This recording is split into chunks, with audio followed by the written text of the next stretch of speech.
তোমাদের সাথে কি শেয়ার করব ঠিক আমি জানি না, কারণ আজকে অ্যাকচুয়ালিতে অনেক দেরি করে ব্লগটা শুরু করছি। রিনি আর আমি এই ফাইনালি এতক্ষণে গিয়ে সময় পেলাম একটু নিচে আসার। রূপাইদিকে বলা হয়েছিল ডিম পোচ কারি বানাতে, যা ডিম পোচ কারি বানিয়েছে। এই যে দেখো ডিমের ঝোল। সপ্তাহের মাঝখানে একদম সময় করে বসা হয় না। অর্পিতা আর প্রকাশ জাস্ট 1 মাস আগে ওখান থেকে ঘুরে এসেছে। শেষ শ্বাস পর্যন্ত এতটুকুই সত্য থাকবে যে আমি হিন্দু। আমাকে বাড়িতে রাখাটা একটু ডিফিকাল্ট ছিল, তখন ডে কেয়ারেরও ব্যবস্থা থাকবে। হ্যাঁ, চল স্কুলে পাঠিয়ে দিয়েছে। তো মানে তো ঠিক আছে, পড়তে থাকুক, আটকালে আটকাবে, যাবে। সেকেন্ড কোশ্চেন হচ্ছে আমার জন্য, Remo, was your mother working anywhere after your father's device?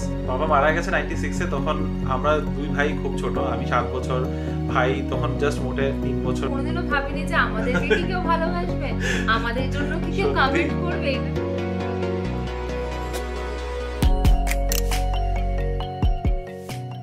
Hello BB family, good evening and welcome back to the channel. আশা করছি তোমরা সবাই খুব ভালো আছো, আমরাও ভালোই আছি। সরি, বিষম উঠে যাচ্ছিল। আজ হচ্ছে বৃহস্পতিবার আর এখন সময় কটা হচ্ছে?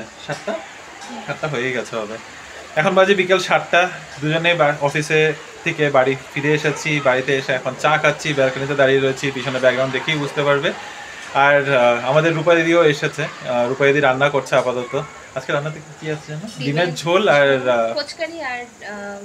কোচকারি বানাতে পারবে, মানে অ্যাটেম্পট দেওয়া হয়েছে, দেখা যাক, যাই হবে যে ওইভাবেই খেয়ে নেবো। তবে ওই আর কি, আজকে সিম্পল রান্না বান্না। তারপরে বিরিয়ানি দুপুরে খেয়েছি, ভালো হয়েছিল, দারুণ হয়েছিল খেতে বিরিয়ানিটা, দারুণ। আমার অফিসের সবাই একদম চেটেপুটে খেয়ে দিয়েছে। যাই হোক, যেটা বলছিলাম, তো এখন রূপাইদি বেরোনোর পরে তারপরে আমরা যাবো একটু নিচে হাঁটতে। তোমাদের সাথে কি শেয়ার করব ঠিক আমি জানি না, কারণ আজকে অ্যাকচুয়ালিতে অনেক দেরি করে ব্লগটা শুরু করছি। দেখা যাক আমাদেরও বিকালটা কিভাবে এগোয়, সেই হিসাবে তোমরাও দেখতে পাবে। রিনি আর আমি এই ফাইনালি এতক্ষণে গিয়ে সময় পেলাম একটু নিচে আসার। অফিস থেকে আসার পর তো দেখলাম, তোমাদের সাথে কথা বললাম, তারপরে রূপাইদি গেল। রূপাইদি যাওয়ার পর সেটা তোমাদের পরে দেখাবো, রূপাইদি যা রান্না করেছে। যাই হোক, রূপাইদি চলে যাওয়ার পর তারপর রিনি একটু অফিসের কাজ নিয়ে বসেছিল, আর আমি একটু গড়িয়েছিলাম যতক্ষণ পর্যন্ত রিনি অফিসের কাজ শেষ করছিল। সেসব করতে করতে 8:30 বেজে গেলো আমাদের নিচে আসতে আসতেই।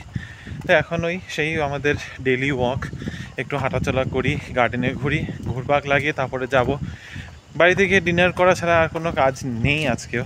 তবে ডিনার করা যে বললো রূপাইদি রান্না, রূপাইদিকে বলা হয়েছিল ডিম পোচ কারি বানাতে, যা ডিম পোচ কারি বানিয়েছে। ডিমগুলো ফাটিয়ে দিয়ে দেবে, ঢাকা দিয়ে দেবে, ওটাকে অমলেটের মতো কিছু বানিয়ে দিয়ে দেবে। ও বেসিক্যালি মশলাটা ভেজেছে আর ওই মশলাটার উপরে পোচ বানিয়ে রেখে চলে গেছে। 3টে ডিম দিয়ে একদম ছড়ানো একটা বিশাল বড় পোচ বানিয়ে ও চলে গেছে। আমরাও তখন আর খেয়াল করি নাই, খেয়াল করলেও তখন আর কিছু করার হতো না। তাও এখন হ্যাঁ, হয় না গো সব সময়, মানে ওর এত একদম উপর দিয়ে মাথার উপরে দাঁড়িয়ে থাকতে লাগবে, যদি দাঁড়িয়ে ওই সময়টা, কিন্তু ওই নতুন কিছু বানাতে বললে তখন দাঁড়াতেই হবে, কি করা যাবে। ওকে নর্মাল ডিমের ঝোল বললেই হয়ে যেত।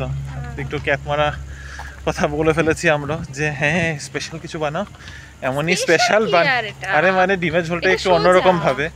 তো ও কোনোদিনও বানায় নেই, সেটাই বোঝা গেল যে ও কোনোদিনও বানায় নেই। নেক্সট টাইম ওকে বললে একটু সামনে দাঁড়া করিয়ে বলতে হবে যে এইভাবে বানাও। যাই হোক, দেখা যাক এখন কি করা যায় না হয়, বলতে পারছি না। আমাদের তো এখন বিশেষ কোনো প্ল্যান নেই। আজকে রিমোর বানানো বিরিয়ানিটা আমার অফিসে অনেক সবাই খেয়েছে, সবাই মানে আমার টিমের 2-4 জন খেয়ে বলছে বাহ কি ভালো, কি মটন বিরিয়ানি, আমি খাই mutton biryani, wow nice nice. মাথা থেকে তোমার, ঠিক আছে, আমি এরকম ধরলে আমার মাথা কাটবে, এরকম করে ধরতে হবে না হলে। বাইরের থেকে এসেই প্রথমেই তোমাদের নিয়ে যাই কিচেনে। তোমাদের যে বলছিলাম দিদি ডিমের ঝোল বানিয়েছে, এই যে দেখো ডিমের ঝোল। ঝোলটা কোথায় খুঁজেও পাবে না, এটা কি বানিয়েছে ওই জানে। এটার মধ্যে মটরশুঁটিও আছে, এটার মধ্যে হ্যাঁ এই যে মটরশুঁটিও আছে, দেখো এটার মধ্যে মটরশুঁটিও আছে। এটার মধ্যে ঝোল নামে কিছুই নেই। এটা কি যে বানিয়েছে, কি যে খাবো ভগবানই জানে। তার সাথে এখানে বানিয়ে গেছে, কোথায় গেল, ফুলকপির ডালনা বলেছিলাম, এটাও তো একদম শুকনা ফুলকপির মশলা কিছু একটা বানিয়েছে। আরে ভগবান, আমাদের এখন কাজ হচ্ছে অনেক। আবার এসেছি এই রুমে, মাঝখানে এই সপ্তাহের সোমবার থেকে আর এই রুমে ঢোকা হয় নাই। পড়াশোনা করার যেটা বাকি ছিল সেগুলো আর সেইভাবেই পড়ে রয়েছে। করবোটাই হয়ে থেকে যায়। কি করছি, দুদিকেই লাগিয়ে দিচ্ছি, দেখি। আচ্ছা হ্যাঁ, যেটা বলছিলাম সবই করব করব করে আর সপ্তাহের মাঝখানে হয় না, সেটা আগেও বলেছি, সপ্তাহের মাঝখানে একদম সময় করে বসা হয় না। অফিস থেকে আসার পরে সত্যি সব কিছু করার পরে টায়ার্ড হয়ে যায়। আজকেও টায়ার্ড আছি, কিন্তু কালকে অ্যাটলিস্ট সেই সকাল সকাল উঠতে হবে না, তো সেটা একটা রক্ষা। তাই ভাবলাম যে ঠিক আছে, একটু দেরি হলো, যদি 12টা 12:30 বেজে যায় তাও বসতে পারবো। 2-3টা চ্যাপ্টার্স আছে, ওগুলো ভাবছি একটু কোর্সটা কমপ্লিট করে রাখি। তবে এখন তোমাদের সাথে যেটা বলার জন্য অ্যাকচুয়ালি বসেছি, কোর্স নিয়ে গল্প করার জন্য বসিনি।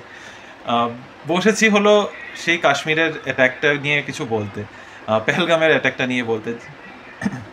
গত দুদিনে তোমরা সবাই হয়তো শুনেছো, আলাদা করে আর কি বলবো যে কি হয়েছে না হয়েছে। যতবার নিউজে দেখছি, যতবার ভিডিওসগুলো চোখের সামনে আসছে, যতবার কি বলে ফটোসগুলো চোখের সামনে আসছে, একটু শিউরে উঠছি বলতে পারো। কারণ সব থেকে লেটেস্ট ব্যাপারটা হচ্ছে যে অর্পিতা আর প্রকাশ জাস্ট 1 মাস আগে ওখান থেকে ঘুরে এসেছে, ওখানের ফটো দেখেছি। ওইটাই ভাবছি যে আজকে যদি সেই জিনিসটা 1 মাস আগে হতো কি হতো, মানে এটা ভেবে ভেবে আমি ধারণাও করতে পারছি না যে ওখানে যারা ছিল তারা কি পরিস্থিতি দিয়ে গেছে, কি পরিস্থিতি দিয়ে যাচ্ছে। মানে আমি না এগুলো কথাতে একটু বেশি আমি কি বলবো ওয়ার্ডস হারিয়ে ফেলি, কারণ আমি সত্যি এক্সপ্রেস করতে পারি না। আমি যখন একটু বেশি ডিপ থিঙ্কিংয়ে চলে যাই বা বেশি চিন্তা করি, বেশি কিছু বলতে চাই, তখনই আমি বলতে পারি না। তাই জানি না, উল্টাপুল্টাই হয়তো বলবো কিছু। যাই হোক, এখনও একটা নিউজ দেখছিলাম, সবাই দেখেছো, সেই মানে একটা কথা যেটা না বললেই নয়, আমরা সত্যি না খুব ভয় পাই আজকাল। ভয় পাই এইটা না যে আমাদের কিছু হয়ে যাবে, ভয় পাই যে অ্যাকচুয়াল ট্রুথটাকে তুলে ধরতে আমরা সবাই ভয় পাই। এটাতে ভয় পাই যে কি জানি, এই যে বলবো হিন্দু মুসলিমরা এটা করেছে, আমরা হিন্দু মুসলিমরা এই করেছে সেই করেছে, এটা বললে যদি আবার মুসলিমরা যদি খারাপ পেয়ে যায়, আমার মুসলিম বন্ধুরা যদি খারাপ পেয়ে যায়, তারা যদি আমাকে বলে যে আমি ইসলামোফোবিয়া, এই জিনিসগুলো নিয়ে না সত্যি ভয় পাই আমরা বেশি। জানি না, বাট যেটা সত্যি ওটা তো তুলে ধরাটা উচিত। হিন্দুদের মারা হয়েছে, এটাকে তো ডিনাই করা যাবে না। নাম জিজ্ঞাসা করে করে, ধর্ম জিজ্ঞাসা করে করে মারা হয়েছে, যেখানে ধর্ম মানে এটাকে কনফার্ম করার জন্য যে অ্যাকচুয়ালিতেই কি ওরা মুসলিম, সেটা কনফার্ম করার জন্য কালমা পড়তে বলা হয়েছে। সেটাও যখন, সেটা বলার পরেও যদি ওদের মানে ওরা স্যাটিসফাই হয় নাই, ওখানের মধ্যে ওদের প্যান্ট খুলিয়ে চেক করা হয়েছে ছেলেদের। এটা জানি না কতজন জানো, কিন্তু অনেক নিউজেই আছে, আর অনেকে নিজের কথাটাই বলেছে। শুনলেই কিরকম লাগছে যে ওখানে সবাই পরিবারের সবার সামনে সেই এত মানুষদেরকে বাস মেরে ফেললো। রিনি কিছুদিন আগে যখন অর্পিতা ওরা ফিরে এসছে, তারপরেই বলছিল যে চলো আমরাও প্ল্যান করি একটু কাশ্মীরে যাওয়ার, এই বছর না সামনের বছর যাবো, ওই যাবো। এখন সত্যি ভাবছি মানে কি সাহসে যাব, কি মানে আদেও যাব কি যাব না। রিনি আমাকে একটু আগেই বলছিল যে ভাবছিলাম, প্ল্যান তো করছিলাম যাবো যাবো করে, এখন আর যাওয়ার ইচ্ছা নেই। সবার মনেই এটা হবে। তার সাথে সাথে যেটা হয়েছে সেটা তো আর মানে ব্যাখ্যা করার কোনো ভাষা নেই, কোনো ওয়ার্ডস নেই আমার কাছে। তবে তার সাথে সাথে এই সবটা নিয়ে পলিটিক্সের জায়গায় পলিটিক্স ছেড়ে দিলাম, আমি পলিটিক্সে আর ঢুকছি না। জিনিসটাকে বিজনেস অপরচুনিটি এমন বাড়িয়ে নিয়েছে মানুষে। ওখানে যারা কাশ্মীর থেকে বেরিয়ে আসার চেষ্টা করছে, ফ্লাইট টিকিটস যেগুলো 6,000-7,000 ছিল, ইমিডিয়েট বিজনেস অপরচুনিটি দেখে কমার্শিয়ালাইজ করে টিকিটের দাম 60,000-70,000 পর্যন্ত করে দেওয়া হলো। তারপরে গভর্নমেন্টের ইন্টারভিন করতে হলো, গভর্নমেন্টকে মাঝখানে ঢুকতে হলো ওই দামগুলোকে 20-25 হাজারে করার জন্য। তাও 20-25 হাজার, যে ফ্লাইটের টিকিটগুলো জাস্ট কিছু ঘন্টা আগে 6-7 হাজারে পাওয়া যাচ্ছিল। মানুষ সত্যি পরিস্থিতি বুঝুক না বুঝুক, যেখানে বিজনেস করার সেখানে বিজনেসটা ঠিক করে যাচ্ছে। কি আর বলবো, মানে ভাষা নেই, সত্যি ভাষা নেই। আমি কি ফিল করছি আমি বলতে পারবো না। কালকে জাস্ট একটা পোস্ট দিয়েছি, কিন্তু এটা নিয়ে কালকে ব্লগে না সত্যি কিছু বলার মতো আমি পরিস্থিতিতে ছিলাম না। আমারই প্রসেস করতে এতটা দিন লেগে গেছে, জাস্ট শুনে নিউজটা প্রসেস করতে আমার এতটা দিন লেগে গেছে। যারা ওখানে ছিল, যারা এটা নিজের চোখে দেখেছে, যারা ফেস করেছে, তাদের জানি না কত বছর লাগবে এটা ফেস করতে, কত বছর লাগবে এই সত্যিটাকে মেনে নিতে, যারা নিজের চোখে এরকম একটা দৃশ্য দেখেছে। যাই হোক, যারা মারা গেছে তাদের আত্মার শান্তির জন্য কামনা করব। এর থেকে বেশি আর এখন কী করতে পারবো, এর থেকে বেশি তো সত্যি কিছু করার নেই। ব্যাস এটাই বলতে পারবো যে শেষ শ্বাস পর্যন্ত এতটুকুই সত্য থাকবে যে আমি হিন্দু। চলো, একটু বেশি সিরিয়াস কথা হয়ে গেল। তুমি কি করছো এখানে বসে? কিছু দেখবে নাকি আজকে? তোমার তো কালকে অফিস আছে আবার। ইনস্টা দেখছিলাম। ইনস্টা? ইনস্টাটা খুললেই খালি ইনস্টাতে দেখো না, দেখো না, মানে কত দেখবে, সারা মানে মাথা টাথা একদম ঘেটে যাবে। খাওয়াটা কেমন খেলে এটা বল। খাওয়া বিরিয়ানি তো খেয়েছি, বিরিয়ানিটা খুব ভালো ছিল, আর বারবার বলছি আবার আজকে বিরিয়ানি খাওয়া হয়েছে, আমি তো বিরিয়ানি খেয়েছি অল্প করে। আর ডিমটা তো ঠিক আছে, ওকে। ঠিক নেই, যেটা ঠিক নেই এটা ঠিক নেই বলো না, ঠিক নেই মানে ঠিক নেই। অখাদ্য ছিল না মানে মটরশুঁটি দিয়ে ডিমের পোচ, ঠিক আছে, মটরশুঁটিটা বাদ দিয়ে সরিয়ে খাওয়াই দিতে পারে, ইটস নট লাইক কি অখাদ্য ছিল, ভালোই ছিল। ঠিক আছে, আরেকটা আছে না, ওটা তুমি খেয়ে নিও। আমরা যেটা এক্সপেক্ট করেছিলাম সেটা হয়, অমলেট টাইপ লাগছিল। আমি তো এক্সপেক্ট করি নাই, তা বলে এটা তো একেবারেই এক্সপেক্ট করি নাই, এটা একটু বেশি বেশি উইয়ার্ড জোনে চলে গেছে। মটরশুঁটিটা তুমি দিয়েছিলে ফুলকপি তরকারিতে দেওয়ার জন্য, ওকে এটা জানে না। না, ফুলকপিতে একটা মটরশুঁটিও নেই। মটর ফুলকপি তরকারিতে দেওয়া মটরশুঁটিতে ও ডিমের ঝোলে দিয়েছে। আজকে তাড়াহুড়া করে করেছে, তুমিও লেট করে ঢুকেছো, আমরাও মানে দুজনেই লেট করে ঢুকেছি। ও তাড়াহুড়াতে কিছু একটা করে দিয়ে গেছে আর কি। সময় এখন 10:15। গার্ডেনে বেশি লোকজন নেই, সেই একটা ভদ্রলোক কেউ হাঁটাহাঁটি করছে, আর পুরো গার্ডেনটা কিন্তু মোটামুটি ফাঁকাই রয়েছে। আজকে হাঁটা চলার লোকজন সব এই দিকে, সব এখানে নিচে হাঁটাহাঁটি করছে। অ্যাকচুয়ালি হাওয়াও চলছে না, একটা ছিটাফুটা হাওয়া নেই। আমি যে এখানে এসে দাঁড়ালাম, এসে দাঁড়িয়েছি এই কারণে যে একটু যদি হাওয়া চলে, বেশ গোমট গোমট হয়ে রয়েছে। যদিও আকাশ কিন্তু পরিষ্কার, আকাশে মেঘ নেই, তাও খুব গোমট একটা ওয়েদার হয়ে রয়েছে, বেশ ভাবসা গরম লাগছে। ব্যালকনিতে দাঁড়িয়ে দাঁড়িয়ে এখনই ভাবছি যে কালকে সারাটা দিন কি করব। কালকে তো রিনি চলে যাবে অফিসে, আর কালকে সত্যি আমার খুব একটা অফিসের কাজ থাকবে না। জানি রিসেন্টলি অনেকবার বলেছি যে আমার অফিসের কাজ থাকবে না, তারপরে সারাটা দিন কাজের মধ্যেই কাজের ব্যস্ততার মধ্যেই কাটিয়ে দিয়েছি। তবে কালকে সত্যি অফিসে খুব একটা কাজ থাকবে না অফিসের। তো মাঝখানে অনেকটা সময় ফ্রি থাকবে, কিন্তু সেই ফ্রি সময়টাতে ভাবছি ওই পড়াশোনার কাজগুলো সেরে রাখবো। তার বাদে সময় নষ্ট করে কাজ হবে না কিছু। যতটা তাড়াতাড়ি শেষ করতে পারবো আমারই জন্য ভালো হবে। আরও একটা মানে কয়েকটা কোর্স নিয়ে ফেলেছি। কোর্সের কথা যেখানে বলছি এটা বলি, তো আমাদের অফিস থেকে বেসিক্যালি একটা L&D ওয়ালেটের একটা অ্যামাউন্ট দেয়। তো ওই ওয়ালেটটা আমাদের কাছে একটা বছরের সময় থাকে ইউজ করার জন্য। তো সেই মানে লাস্ট ইয়ার এন্ডিংয়ে গিয়ে আমি অনেকগুলো কোর্সেস একসাথে পারচেস করে নিয়েছি। তো এগুলো মোটামুটি শেষ করতে হবে। ওগুলো শেষ করলে তাহলে এই বছর এই ফিনান্সিয়াল ইয়ারের ওয়ালেটটাকে আমি ইউজ করতে পারবো। সেই কারণেই কোর্সেসগুলো নেওয়া। আর এখন কোর্সেসগুলো এখন নিয়ে তো ফেলেছি, এখন মনে হচ্ছে বাবা সব একসাথে নিয়ে একটু বেশি চাপ হয়ে গেছে। যাই হোক, সময় আছে, করতে পারবো, কিন্তু একটা শেষ না করলে তো আর একটা শুরু করতে পারছি না, সেটাই হয়ে গেছে আসল চাপ। বাইরে হাওয়া টাওয়া নেই, ভিতরেই বসি, অ্যাটলিস্ট ফ্যানের নিচে কিছুটা হাওয়া পাওয়া যায়।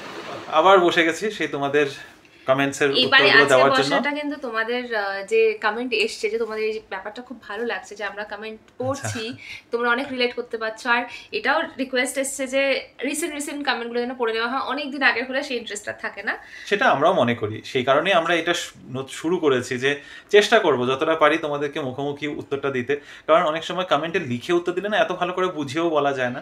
যদিও আগেই বলি যে আমাদেরকে দেখলে মনে হতে পারে যে আমাদের জন্ডিস হয়ে গেছে, কিন্তু জন্ডিস হয়নি, হালকের মতো লাগছে, গ্রিন লাগছে। আচ্ছা, হতে পারে, তবে এটা জাস্ট লাইটের রিফ্লেকশন, হোয়াইট লাইটে। আমরা বসেছি এখানে, জেনারেলি বসে ভিডিও করা হয় না। এখন রুমটা একটু সুন্দর আছে, একটু গোছানো লাগছে আমার, অনেকটাই গোছানো হয়ে গেছে, সেই জন্য ভালো লাগছে। তো এখানে ওয়ালটা পুরোটাই গ্রিন, তো পুরো রিফ্লেকশনটা হচ্ছে আর হোয়াইট লাইট জ্বালানো দেখে আরো বেশি গ্রিন গ্রিন লাগছে। লাগছে। এখানে কিন্তু অনেক কিছু করতে হবে আমাদের, কি একটু কিছু ওয়ালে লাগানো, কিছু আচ্ছা সেই সব। আচ্ছা, ওকে, ঠিক আছে। তো আজকে কমেন্ট পড়া শুরু করছি। রূপসীদির কমেন্ট আছে দুটো, একটা রিনির জন্য, একটা আমার জন্য, আলাদা আলাদা কমেন্ট রয়েছে। তো তুমি তোমারটা দিয়ে শুরু করো। Rini, you said that since 17 years of age you were in Kolkata to complete your graduation and PG. How is that possible? Possible. আমি 2.5 বছর বয়সে স্কুলে ভর্তি হয়ে গিয়েছিলাম। আমার মা বাবা দুজনেই যেহেতু চাকরি করতো, সেই সময় কোনো ওরকম বাড়িতে ওই সুযোগটা ছিল না যে গ্র্যান্ড প্যারেন্টসরা এসে দেখাশোনা করবে, কারণ আমার গ্র্যান্ড প্যারেন্টসরা খুবই অসুস্থ ছিল সেই সময়। আর আমার দিদামা আমার জন্ম হওয়ার 1 বছর বাদেই, ঠিক এক্স্যাক্টলি 1 বছর হতেই মারা গেছে, ইভেন তার একটু আগে। তো আলটিমেটলি ওই সাপোর্টটা ছিল না। তো সেকেন্ডলি তখন ওই সুবিধাটাও ছিল না যে বাড়িতে তুমি লোক থাকতো, কিন্তু ওরকম হোল টাইমে রেখে সবকিছু পুরো দায়িত্ব ফেলা যেত না। তো আমাকে বাড়িতে রাখাটা একটু ডিফিকাল্ট ছিল, তখন ডে কেয়ারের ব্যবস্থা থাকতো না। হ্যাঁ স্কুলে পাঠিয়ে দিয়েছে। তো মা তো ঠিক আছে পড়তে থাকো, আটকালে আটকাবে, যাবে যাবে, হয়ে যাবে হয়ে যাবে। তো আমি আটকাইনি, আমি বেরিয়ে গেছি পুরো স্কুলিং। আমি 15 বছর বয়সে মাধ্যমিক দিয়েছি, জাস্ট মানে আমার বার্থডেটা এমন সময় ফেব্রুয়ারিতে, 15 বছর আমি মাধ্যমিক দিয়েছি, কোয়ালিফাই হয়ে গেছি। এন্ড দেন সেইভাবে তখন এতটা ইয়ে ছিল না, এজ নিয়ে এতটা রেস্ট্রিকশন ছিল না, এফিডেভিটেরও ইয়ে ছিল, সামহাউ আমাকে খালি এফিডেভিটটা করতে হয়নি। না ওটাই বলছি, তখন এতটা রেস্ট্রিকশন ছিল না, এক বছর এদিক ওদিকে করে দিত। ফেব্রুয়ারির আগে যদি আমার জানুয়ারিতে জন্ম হতো তাহলে আমার অ্যাকচুয়ালি এফিডেভিট করতে হতো। যাই হোক, তো সেই কারণে 22 বছর বয়সে আমার মাস্টার্সও হয়ে গেছিল। সেকেন্ড কোশ্চেন হচ্ছে আমার জন্য, Remo, was your mother working anywhere after your father's demise? আচ্ছা, মানে এটা একটু লম্বা ইতিহাসে যেতে গিয়ে হবে, তবে ছোট করেই বলার চেষ্টা করছি। আমার বাবা ছিল বিজনেসম্যান, অ্যাকচুয়ালি আমি পুরো বিজনেস ফ্যামিলি থেকে বিলং করি। আমাদের জেনারেশনটা হচ্ছে first generation of service class, তো পুরো বিজনেস ফ্যামিলি থেকে। তা আমার পাপা ছিল রেস্টুরেন্টের বিজনেস ছিল। বাবা মারা গেছে 96-এ, তখন আমরা দুই ভাই খুব ছোট, আমি 7 বছর, ভাই তখন জাস্ট মোটে 3 বছর জাস্ট কমপ্লিট করেছে। তো মার ফার্স্ট ফোকাস তো ছিল, দেখো মানে দুজনেই ছোট ছোট ছেলে রয়েছে, ছেলেদেরকেই দেখবে, দেখাশোনা করবে। তাও মা চেষ্টা করেছে, প্রায় বছর 2-1 মা চেষ্টা করেছে বাবার রেস্টুরেন্টটাকে চালানোর, কিন্তু অবভিয়াসলি বাড়ি সামলানো, রেস্টুরেন্ট সামলানো, বাড়ি যাওয়া, এগুলো হয়নি। ইট ওয়াজ টাফ। মা লোক দিয়েও চালানোর চেষ্টা করেছে, তারপরে ফাইনালি দোকান, অনেক বড় রেস্টুরেন্টের জায়গা ছিল, ওটা বন্ধ করে দিয়ে তারপরে রেন্টের উপরেই আমাদের পুরো এত বছর চলেছে। মা আমাদের যা পড়াশোনা করিয়েছে সব সেই সেভিংসের ম্যানেজ করে করে, ফিনান্সিয়ালি মা অনেক প্ল্যানিং করে ম্যানেজ করে করে করেছে। তো না, মা কোথাও মানে কাজ করেছে কিনা, না, সত্যি কথা বলতে মা কাজ কোথাও করেনি। She has always been a housewife and but then এটা বলতে হবে যে she managed it very very well. Shelly Sharma music, উনি লিখেছেন, কোন এরিয়াতে থাকেন আপনারা? আমরা হারলুরে থাকি। অনেকেই তোমরা এই কোশ্চেনটা অনেকবার জিজ্ঞাসা করেছো। আমরা হারলুরে থাকি, হারলুর এরিয়াতে থাকি, সার্জাপুর রোডের কাছে, এইচএসআর আর সার্জাপুর রোডের মাঝামাঝি। অনেকেই জানো না, এটা ওই সার্জাপুর এইচএসআর রোড মাঝামাঝি একটা এরিয়া আর কি। কৌশিক লিখেছে, কৌশিকেরই অ্যাকচুয়ালি কমেন্টটা যেটা রিনি শুরুতেই বলেছে, এই রেগুলার কমেন্টস গুলোর রিপ্লাই দেওয়াটা বেশ মজার লাগে আমার, বেশি পুরনো হয়ে গেলে চার্মটা চলে যায়। খুব ভালো লাগলো ব্লগটা, তোমাদের চ্যানেল অনেক অনেক গ্রো করুক। থ্যাংক ইউ, এই ব্লেসিংসটাই খুব দরকার তোমাদের সবার থেকে। ব্লেসিংস, সাপোর্ট, ভালোবাসা সবটা দরকার। আমাদের পাশে আছো, এটা শুনেই আমাদের খুব ভালো লাগে। আমাদের যে ভালো লাগছে এটাই জেনে, মানে আমরা কোনোদিনও ভাবিনি যে আমাদেরকে কি কেউ ভালোবাসবে, আমাদের জন্য কি কেউ কমেন্ট করবে। এটা যখন আমরা পাই না, আমরা মানে আরে কি করে আমাদের কমেন্ট। ইনিশিয়ালি যখন আমাদের কাছে সত্যি মানে ইনিশিয়ালি কমেন্ট আসতো না, অ্যাকচুয়ালি ইনিশিয়ালি বলতে কি প্রায় বছরখানেক আগেও আমাদের কাছে খুব একটা কমেন্টস কেউ খুব একটা আসতো না। তখন আমরা না খুব মন খারাপ করতাম যে কেউ একটা কমেন্টও করে না,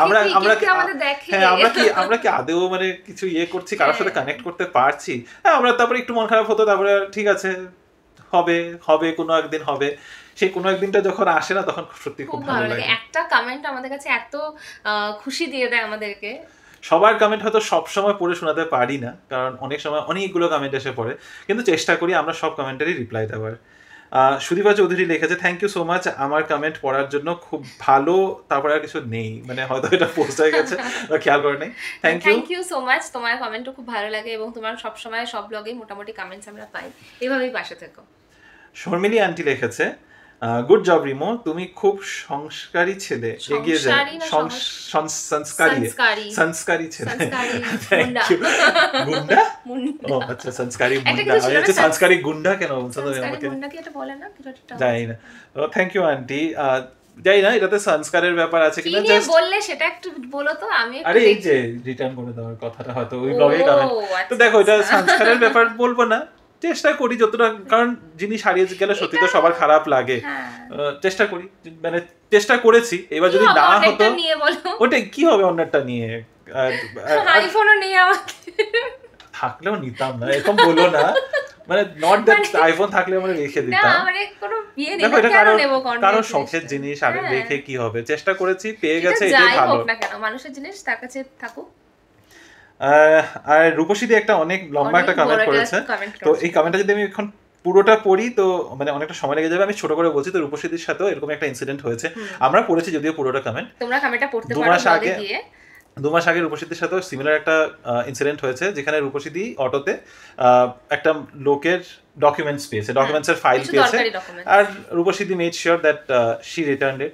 তো এটা না সত্যি খুব খুশি ইমোশনাল হয়ে গেছিল, কারণ উনি ভয় পেয়ে গেছেন, যেটা খুব স্বাভাবিক ব্যাপার। দেখো অন্য কিছু হারানো আলাদা ব্যাপার, ডকুমেন্ট তো বিশাল বড় জিনিস না, যে কোনো জিনিসই হারালে দেখো সত্যি খারাপ লাগে। সেটা আমাদের ডকুমেন্টস বা কোনো কিছু আমাদের বাড়িতেও যখন আমরা কিছু একটা খুঁজে পাই না, আমরা অনেক সময় একদম খুব মানে প্যানিক করে যাই, এটা নেই, এটা কেন নেই। একটা পেন পর্যন্ত এরকম হয়, আমার তো অনেক সময় হয় পেন খুঁজে পাচ্ছি না, তখন আমি রিনির মাথা খেয়ে ফেলি, পেনটা নেই, পেনটা নেই, এখানে রেখেছিলাম, কোথায় কোথায় কোথায়। হ্যাঁ, তখন আমার হয় এই জিনিসটা, মানে কিছু একটা চোখের সামনে যেটা আমি দেখেছি একটু আগে, তারপর ওটা পাচ্ছি না, হারিয়ে গেল হঠাৎ করে, খুঁজেই পাচ্ছি না, খারাপ তো লাগে। যাই হোক, রূপসীদি, thank you so much again, thank you for appreciating this and thank you for also being as kind as you are. So and thank you for sharing তোমার একটা ছোট গল্প আমরা জানতে পারলাম, ভালো লাগলো। সেটাই তো, চলো আজকের জন্য ভিডিওটা খুবই ছোট একটা ভিডিও ছিল, ওরকম বিশেষ করে আলাদা করে। গরম পড়েছে না, কি বলবো, এই দেখো কথা বলতে বলতে পুরো ঘেমে যাচ্ছি। ফ্যানটা কমিয়ে রেখেছি আমরা, তাও মানে ফ্যানটা আমরা কমিয়ে রেখেছি কারণ আওয়াজ এই সময়টাতে এরকমই হয়। আমরা বাই দ্য ওয়ে আমাদের কিন্তু আগামীকাল এই বাড়িতে শিফট হওয়ার 1 বছর পূর্ণ হয়ে যাচ্ছে। আমরা অ্যাকচুয়ালি 26 তারিখে শিফট করেছিলাম, 26 তারিখ লাস্ট ইয়ার ওয়াজ ফ্রাইডে, তো আমরা ফ্রাইডে স্টার্ট করেছিলাম। সরি, ফ্রাইডেতে, হ্যাঁ মানে ফ্রাইডে ছিল, 26 তারিখ ফ্রাইডে ছিল, তো ফ্রাইডেতে আমরা বাকি এসব পটস প্ল্যান্টস এগুলো সব নিয়েছিলাম, আর স্যাটারডেতে আমরা সবটা শিফট করে সানডেতে একটু মোটামুটি গুছিয়েছিলাম। তো কালকে 25 তারিখ, তো মানে বেসিক্যালি পুরো একটা বছর ঘুরে আমাদের এই বাড়িতে 1 বছর হয়ে গেছে। যখন ঢুকেছিলাম তখন অনেক রকমের কি বলবো, অনেক রকমের ভাবনা চিন্তা নিয়ে ঢুকেছিলাম, ভয় চিন্তা, সত্যি এখনো ভয় আছে, রেন্ট বাড়বে আবার। তো যাই হোক, তো যেটা বলছিলাম, আজকের ভিডিওটাকে এখানেই শেষ করছি, বেশি লম্বা টানবো না। ভালো থেকো, সুস্থ থেকো। আজকের এই ভিডিওটার মধ্যে যদি কিছু ভালো লেগে থাকে, please do like, share, comment and subscribe to our channel Bangalore Bengalis. ভালো থেকো, সুস্থ থেকো, পরে একটা নতুন ইন্টারেস্টিং ব্লগে আবার দেখা হচ্ছে, আর প্লিজ সবাই সেফ থেকো। সত্যি সবাই ভালো থেকো, সুস্থ থেকো। চলো বাই বাই, গুড নাইট।